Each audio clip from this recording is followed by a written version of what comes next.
गजा में फिर इस्राएली जारहियत, मशरकी इलाकों पर फिजाई हमले, यानी मशरकी गजा में फिजाई हमले, एयर स्ट्राइक्स, रामल्ला और बैतलहम में सेहोनी आबादकारों के वहशियाना हमले, फिलिस्तीनियों की इमलाक और जैतून के दरख्त को नजरातिश किया। दोस्तों, मैं बार बार कह रहा हूं कि दुनिया की नजर में तो खबर यही है कि इस्राइल और हमास के बीच जो एक जंग चल रही थी वो जंग बंद है, यानी जंग बंदी नाफिज है। लेकिन मैं आपको बार बार कह रहा हूं कि वहां पर जंग बंदी का निफाज तो है, उसके बावजूद गजा के आसपास ऐसी ऐसी रिपोर्ट्स वहां से आ रही हैं जो इस बात को कहीं ना कहीं वाज़ेह कर रही हैं कि क्या इस्राइल जंग बंदी का इस्तेमाल करते हुए इस मौके का फायदा उठा रहा है। क्या इस्राइल बहाने और हीले से लगातार अपनी जो जारहाना कार्रवाई वो जारी रखे हुए। आपको इस बारे में और हम रिपोर्ट देने जा रहे हैं। काबिज इस्राएली अफवाज ने मंगल के रोज एक बार फिर जंग बंदी की खुली खिलाफवर्जी करते हुए गजा के मशरकी इलाकों पर, मशरकी यानी ईस्टर्न, पूर्वी मशरकी इलाकों पर फजाई और जमीनी बमबारी की, यानी एयर स्ट्राइक भी किया और जमीन से भी जो उसके टैंकर्स उन्होंने गोला दागे, जबकि तबाहशुदा मकानात को मुकम्मल तौर पर मिटाने की कार्रवाई भी जारी रखी। यानी कि पहले ही जो हमले हुए थे, जो एयर स्ट्राइक हुई थी और लगभग 2 सालों तक जो इस्राइल बमबारी करता रहा है गजा में, उससे कई मकानात जो है वो तबाह हो चुके थे, लेकिन दीवारें खड़ी थी, छतें ढह चुकी थी। अब इन मकानों को भी जमीबोस कर देने की, यानी कि बिल्कुल उसका नामो निशान मिटा देने की कहीं ना कहीं कोशिश जारी है। जो वहां पर जो इंफॉर्मेशन सेंटर है फिलिस्तीन का, फिलहाल अभी जो मरकज इत्तलात कहलाता है, इत्तला का मरकज, तो मरकज इत्तलात फिलिस्तीन के नामानिगार के मुताबिक वहां की जो रिपोर्ट सामने आ रही है उसके मुताबिक काबिज इस्राएली जो फाइटर्स हैं, इस्राएली फौज के जो फाइटर जेट्स हैं, वो सुबह सवेरे मशरकी खान यूनिस पर उन्होंने मुतअद्दिद फिजाई हमले किए हैं, एयर स्ट्राइक किए हैं। एयर स्ट्राइक, ठीक है ना, ये याद रखिए। एयर स्ट्राइक कब? जबकि सीज फायर लागू है, जंग बंदी लागू है, लेकिन एयर स्ट्राइक हो रही है। इससे कबल रात गए शहर के मशरकी हिस्सों पर शदीद बमबारी की गई, जबकि काबिज इस्राएली तोपखाने ने गजा शहर के मशरक में, गजा शहर के मशरक यानी पूरब, ईस्ट में अल शुजाइया और अल तफाह के इलाकों को गोलाबारी का निशाना बनाया। जो आई विटनेसेस हैं, जिनकी रिपोर्ट्स, जिनके हवाले से बातें सामने आ रही हैं, आई विटनेस के हवाले से, उनका यह कहना है कि खान यूनुस और गजा के मशरकी इलाकों में, यानी पूर्वी इलाकों में इमारतों के धमाकों की जोरदार आवाजें सुनी गई हैं, जो काबिज फौज की जानिब से मकानात को धमाकों से उड़ाने का नतीजा थी।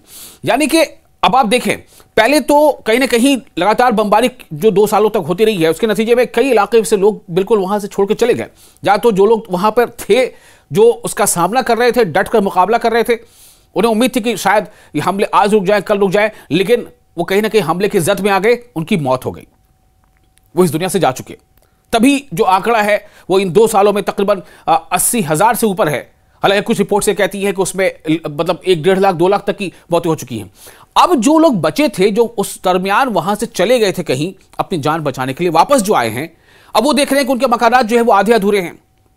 3 मंजिला मकान था तो 1 मंजिला नजर आ रहा है, छत नहीं है, दीवारें नहीं है, छोटी मोटी कुछ ना कुछ हिस्सा है, पूरे मकान का आधा हिस्सा तबाह तो आधा हिस्सा है। लेकिन अब इन मकानों को जमीबोस करने की ऐसा लगता है कि प्लानिंग यानी मंसूबाबंद कोशिश चल रही है। कहीं ना कहीं कोशिश यह है कि बिल्कुल इसे चटियल मैदान बना दिया जाए। क्या इसराइल का अज़म कुछ और है? क्या इसराइल की कुछ मंसूबाबंदी ऐसी है कि पहले इसको बिल्कुल ही चटियल मैदान बना दिया जाए और फिर वो सेटलर्स को वहां बसाए? क्योंकि जो पीर को नासिर मेडिकल कॉम्प्लेक्स ने ऐलान किया था कि रफा शहर के शुमाल में, शुमाल मतलब नॉर्थ, उत्तर की तरफ, रफा शहर के शुमाल में काबिज इस्राएली फौज की फायरिंग से 3 फलस्तीनी जो है उनकी जानें जा चुकी थी, जबकि खान यूनुस के मशरक में यानी पूरब में बनी सहिला के इलाके में एक फलस्तीनी ड्रोन हमले में जख्मी हुआ था। इसी तरह गजा शहर के मशरकी हिस्से यानी पूर्वी हिस्से में भी 2 फलस्तीनी शहरी जख्मी हुए।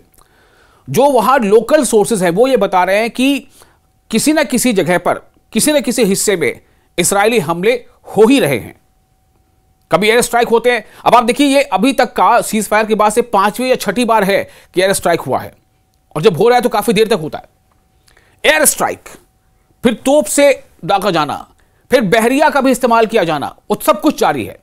मकामी सोर्सेज ने, जो लोकल सोर्सेज हैं, उनके मुताबिक उन्होंने ये बताया है कि काबिज फौज ने इन शहरियों को उस वक्त निशाना बनाया जब वो अपने तबाहशुदा घरों का जायजा लेने के लिए वापस आए थे। जो लोग वापस लौटे, भाई चलो जंगबंदी हो गई है, वापस चलते हैं, देखा जाए घर अपना किस हाल में क्या है।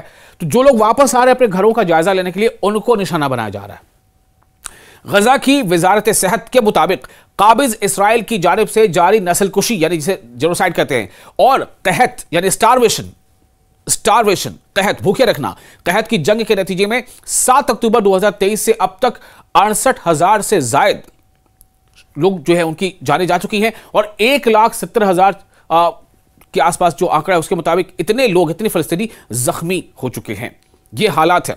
ये आदाद-ओ-शुमार काबिज इसराइल की उस बेरहमाना मुहिम की अक्कासी करते हैं जो न सिर्फ इंसानी जानों को निगल रही है, बल्कि गजा के पूरे वजूद को सफ़े हस्ती से मिटाने की मुनज़्ज़म साजिश नजर आती है। सवाल सबसे बड़ा ये, भाई सीज फायर है तो है, लेकिन सीज फायर के बावजूद दुनिया को यह बता करके ऐलान करके भाई सीज फायर है, फिर भी वहां हमले क्यों हो रहे हैं, वो भी एयर स्ट्राइक, फिर बहरिया का इस्तेमाल करके वहां से गोले दागे जा रहे हैं। ग्राउंड फोर्स में जो टैंक्स है वो गोलाबारी कर रही है। काबिज इसराइल के जेर साया सरगर्म सेहोनी आबादकारों की जो उनके आसपास जो सेटलर्स हैं, जिनको वहां बसाया गया है, जिसे इसराइल ने बसाया है फलस्तीनी जमीनों पर, जो सेहोनी आबादकारों की दहशतगर्द जो मिलिशिया है, उनकी जो ग्रुप्स है, वो मगरबी किनारे के मुख्तलिफ इलाकों में फलस्तीनी शहरियों पर अपने मुजरिमाना हमले जारी रखे हुए हैं। इन हमलों को काबिज इसराइली फौज की मुकम्मल पुष्ट पनाही और हिफाजत हासिल है। मंगल की शाम भी ऐसा हुआ। मंगल की सुबह रामल्ला की मशरक में वाक़ा रिमोन कस्बे में आबादकारों ने शमसी तवाराई के एक मरकज पर, यानी जो सोलर एनर्जी है उसके एक सेंटर पर धावा बोल दिया। वहां मौजूद मुहाफिज पर जो सिक्योरिटी पे तैनात उन पर हमला किया और बिजली पैदा करने वाले आलात को तबाह कर दिया। यानी कि पूरी कोशिश यह है कि कोई भी ऐसा इंफ्रास्ट्रक्चर जो इंसानी जिंदगी के लिए काम आता है उसे तबाह कर दिया जाए। गजा में फिर इसराइली जारहियत, मशरकी इलाकों पर फिजाई हमले, यानी मशरकी गजा में फिजाई हमले, एयर स्ट्राइक्स। रामल्ला और बैतुल-लहम में सेहोनी आबादकारों के वहशियाना हमले, फिलिस्तीनियों की इमलाक और जैतून के दरख्त को नजरातिश किया। दोस्तों, मैं बार बार कह रहा हूं कि दुनिया की नजर में तो खबर यही है कि इसराइल और हमास के बीच जो एक जंग चल रही थी वो जंग बंद है, यानी जंग बंदी नाफिज है। लेकिन मैं आपको बार बार कह रहा हूं कि वहां पर जंग बंदी का निफाज तो है, उसके बावजूद गजा के आसपास ऐसी ऐसी रिपोर्ट्स वहां से आ रही हैं जो इस बात को कहीं ना कहीं वाज़ेह कर रही हैं कि क्या इसराइल जंग बंदी का इस्तेमाल करते हुए इस मौके का फायदा उठा रहा है। क्या इसराइल बहाने और हीले से लगातार अपनी जो जारहाना कार्रवाई वो जारी रखे हुए। आपको इस बारे में और हम रिपोर्ट देने जा रहे हैं। काबिज इसराइली अफवाज ने मंगल के रोज एक बार फिर जंग बंदी की खुली खिलाफवर्जी करते हुए गजा के मशरकी इलाकों पर, मशरकी यानी ईस्टर्न, पूर्वी मशरकी इलाकों पर फजाई और जमीनी बमबारी की, यानी एयर स्ट्राइक भी किया और जमीन से भी जो उसके टैंकर्स उन्होंने गोला दागे, जबकि तबाहशुदा मकानात को मुकम्मल तौर पर मिटाने की कार्रवाई भी जारी रखी।